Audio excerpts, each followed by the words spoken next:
If you ever need me, all you got to do is ask for me, right? 911. There you go, and that's the perfect number to have too, isn't it? It's just amazing the bond that he has with the children, especially around here. On Valentine's Day, Aisha Roper Boswell caught Corporal Fleming on camera playing. My daughter, my niece, and some of the other children here were afraid of cops. But after this, It's very important to see the connection he has, especially with these group of kids that I see every day. Does that work?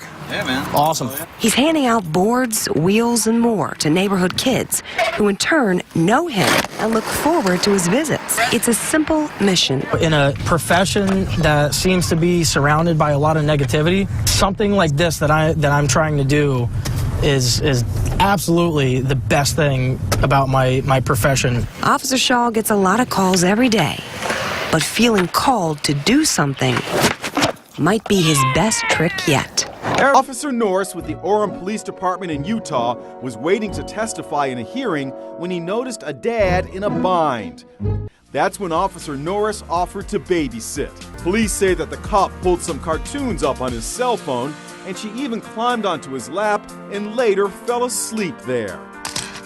The department wrote in a post that Officer Norris is a father first and police officer second. Lieutenant Randy Rogers with Mooresville PD went to check on a report of a man on the side of the road.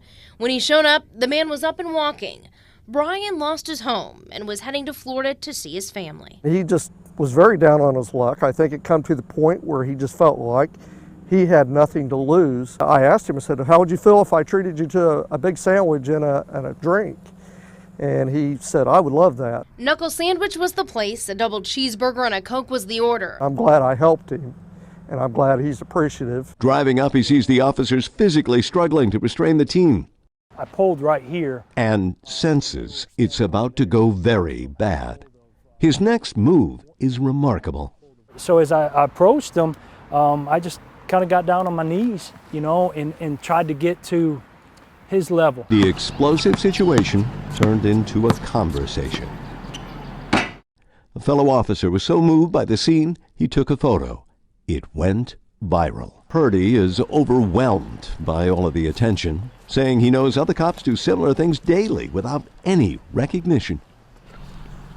There you go. Leave on a good one, brother. On this day at this San Diego McDonald's, for that police officer, they caught a life's final decent act. There's an officer shot. There's an officer shot.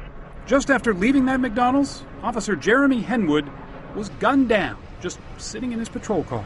A crime made even more incomprehensible by the fact he had just returned from Afghanistan and served 2 tours in Iraq.